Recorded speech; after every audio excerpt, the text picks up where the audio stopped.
top 8, right? That's true. The context of like the final 100%, stage. yep. So Rewind was so close, but couldn't quite pull it off. The run back, I think, is going to be greatly appreciated. There's some juice in this one. Just because we do have a little bit of information going in, right? We know that Rewind can do it. And wants to do it. And is a previous champion here. Justice 2, baby. Another chip on Rewind Soldier. And 2 notes. We haven't really said it. The hometown hero here at Evolution. Rewind playing for Vegas, baby. I mean, Rewind may not live in Vegas anymore because, you know, real life sometimes be like that and you got to do what you got to do. But when you come back to your home turf and you get to hang out with your friends, your family, you get to see everyone again, you got to be feeling good. And if you're feeling good, you're playing good. Him and the Terry brothers have taken home quite a few Evo medals. Yes, they have. For Vegas. Vegas in NetherRealm, not to be underestimated by any stretch. However, with the run back, the question's always going to be, what characters do we see? Because, right, so now Nicholas has been one to sort of favor the Cabal, and it has been Scorpionprocs who has been playing a lot of KOTOR as of late. KOTOR. So are we going to... But Rewind also plays KOTOR. Rewind does play KOTOR. So there's so many questions over what character we'll see. If we see KOTOR... All right, I'm going to put you on the spot. Okay. I know exactly... Okay. If we see KOTOR from Scorpionprocs, who do you see Rewind going? Kano. Because he's too big. Yeah. Yeah, plus frames all day. Oh, yeah. That's what I think, anyway, going into this. It's what we saw Rewind bully. Oh, I forget exactly who he ran into at Combo Breaker, but I believe he bullied a Kotal Khan with said Kano as well. But was rocking Kotal Khan himself was Rewind in that top 8. So a lot of familiarity. Well, we'll see how this matchup goes. If you guys follow Rewind's YouTube, you'll know that he picked up Kotal Khan a while ago as well. Yeah. Always on the grind, and there's so many of these players actually are on the content grind these days, which you like to see. Keep yourself busy, keep yourself going, you know, whether you're live streaming it, whether you're making stuff for videos or what have you. But I gotta say, whoever wins this moves on to fight Nicholas, right? And for the twins, they want nothing more than to run it back again. Man, wait, I don't understand it. Ketchup. What's up with these button checks? How is it that these twins, it feels like, it doesn't feel like 2 different players are showing up. It feels like one entity is showing up that everyone's trying to like work around 2 pieces or like two parts of the bracket, right? And how do you beat them? They're the same player, entered twice into the tournament. But what's so scary about the 2 of them is, you ask that question, how do you beat them? Normally with people there are a few little things here and there that you can kind of pick apart perhaps. Oh, well, I was gonna say like... They play so optimal. I can't say that on PlayStation. I mean look, they play so optimal, I don't even know what answer I'd give. Right? They just play better than they do when they play almost perfect. Alright, there's the Kotal Khan. Is your read on it? Are we going to see the Kano? So this is really, really scary. I have always, deep down on the inside, under the 15 layers of downplay, deep at the bottom, right? I've had this gut feeling that if someone with an unholy level of execution, specifically when it comes to flawless blocks, were to pick up Kotal Khan, I was always afraid of Bio being a Kotal main, that we would see utter domination. Oh my! Are you kidding me? Because... Are you kidding me? That was the first thing we saw! I mean, I'm trying to upplay him over here. But that is the normal. If you're looking to practice flawless blocking on normal and neutral, you start with Kotal Khan's forward 2 catch-up. That is #1 to get your base started. And Rewind playing my favorite variation of Kotal Khan. It looks like he had a totem loaded. Is he going big, beefy, guaranteed damage? Yes, he is. And Let's go. And also at the same time, that move right there, that down forward 2, having that arcing hitbox, fantastic for knocking people out of the air. There's the breaker. Oh, you're done. Unless you can't break. No, drop. GD forward dash. That's okay. Kotal Khan still sitting super pretty on health. A fatal blow can kill. And this is just like looking in a mirror from the Nicholas play that we saw in the previous game. Gonna try and nickel and dime him here versus Go for the fatal blow outright. Always a smart option. That throw was far from the worst thing in the world, though, because it does mean that you're successfully put out of the corner in that situation. The jump kick to mess with potential flawless block timing. I like it. The early jump kick gets there so quick from Kotal Khan. He jumps up into the air, and he's just an active tree trunk with that jump kick. Now that damage is proving to be really effective, and there comes even more of it. And even with one totem, just look at the guaranteed damage he gets. Even if you get the smallest little 1-2 into your quarter circle forward 2 sword, you're getting more damage than most characters can do in a B&B. Even here, no totem. Look at the damage, 241. That's still big and beefy. That classic back 2, the back 2 into totem summon. Oh, you're in trouble. What? He gets out! He went out and then in. That was such a Fujin. Of course he's got the command grab. That's the first time we've seen it all game. You know it. That's a 200 damage and mid-command grab. And here comes the mix. That's good. This could be the round. He's lit up like the 4th of July. Kotal Khan about to paint the sun. Photosynthesis has occurred. And Rewind takes game number 1. The crowd going wild. That is the exact kind of play that's going to bring Rewind forward right here. That was the most American play I've seen, too. He said, I'm picking damage, I'm taking big risks. Wake up forward 1-2 into half-life. Big stuff. Got totems out, chunked away that health bar quick. Now, what it has done is prompt a character change. We're going in with Cabal, and got to say again, if you watched Evo for last MK and you haven't seen it in years, this Cabal is very different to the Cabal you saw once before. Custom variations, folks. Cabal's ability to combine a hook grab with the air dash, one of the strongest variations in the game by far. In comparison to his pre-patch days, he is now officially Cabal. Oh, it's not going to connect. Sometimes with Kotal, you have to recognize that 4-2 is going to anti-air, and the only way is just to go in that single special. Big damage. Cabal, the name of the game. Chases down the roll. Recovered so well from that time to react. Nice delayed wake up there by Rewind to avoid the jump kick at least. Give some breathing room here. But this variation of Kotal doesn't have the scariest offense or tools in that situation to maybe get out of the corner. That was just so much damage. Scorpionprocs is coming to life a little bit. And we know that this Cabal is capable of doing wondrous things. It's the character that we primarily saw at CEO. And then we saw him get a little more variety at Combo Breaker coming into Evo. And Rewind's gonna drink a little bit of that Kool-Aid. Oh no! Didn't take enough. Now, one of the things I'm thinking about here, Command, is that we know that Scorpionprocs has those really optimal Cabal combos. You're going up against Kotal. Oh, what are you doing breaking here? Eat that damage, baby. You don't break against this variation of Kotal. I argue you shouldn't even think about it. It's not even a mechanic. We'll find out what it might be, that delayed forward 2. Rewind, still in it by all means, and there's a damage totem to make it just a bit better. Instant jump in. And look at the damage. This is so smart. He's not going beyond 2 totems at all. You don't need to. Uh-oh. Fatal blows in play. Does he spend it? Yeah. I misses it! Uh-oh. Uh-oh! He'll survive, but barely.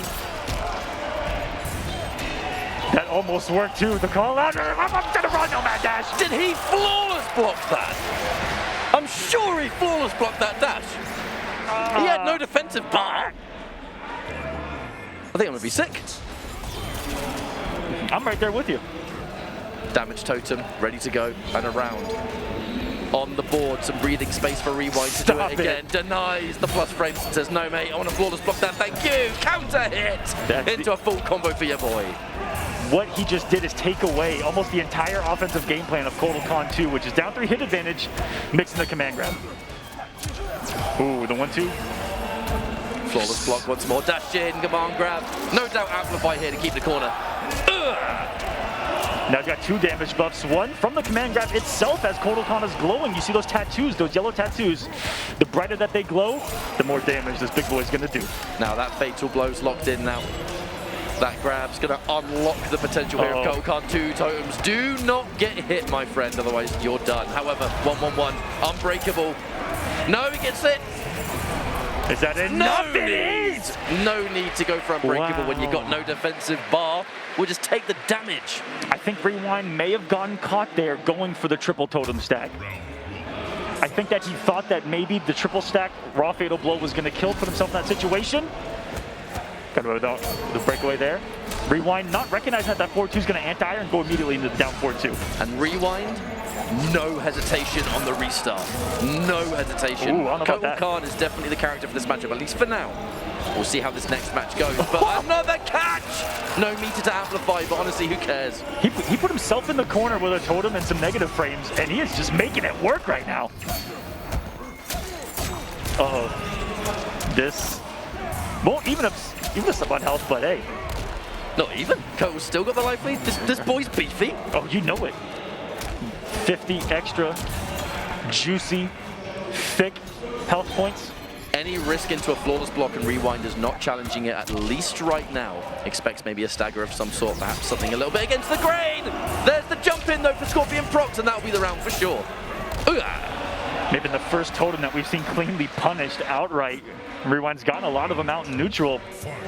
That damage totem has the least recovery out of all the totems, but still, it is going to be susceptible to a read like that with Cabal, who's always going to be leaping. Big jump in. Oh God, that 26. What an OS to have catch up off of your jump kick. That guarantee just sawing him, looking like an MKX brutality on command. What? And there's no way Rewind was ready for that jump in to just work like that. Like a ghost from Christmas past. Kotal's jump one being absurd. No tech on the throw, holding them for now, but the time will run out the second we get closer to Fatal Blow kill territory. And that is dawning on us right now. All right. Rewind just outside of the range where he can micro duck into the 4-2 to check that. And that is the second wake up 1-1 in back-to-back rounds. No Fatal Blow though. And he's gonna do it! Scorpion just set a cake in this game right now. Rewind, there was an absolute moment of, yo, you just did that? You did that? Really? Okay. It's time to go back to character select. Ketchup I can confirm, and I think everyone here can confirm, he did that. He did in fact do it.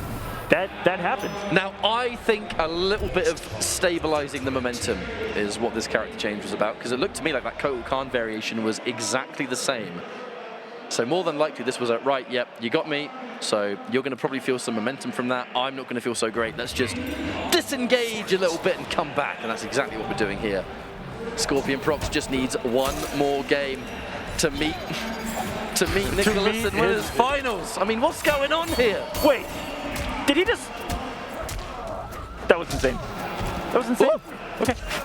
Oh God, a bit scrambly at the start of the round, but you know what? Plenty of the round left to go. Love that he's using one of those key knockdowns of Kotal Khan's to load up those totems. Even right here, could backdash and get another one up, but he's sticking it out with the one. Even though the time was about to run out, you can't reset. He's keeping the aggression up instead, and I like that. He's trying to regain some momentum as Rewind. Got a big knockdown, and that's a lot of frames to put on the screen too. You're swinging a big Papa Count's pizza there. No punish there. Recovers just in time here for Rewind, who in this situation, amplify it.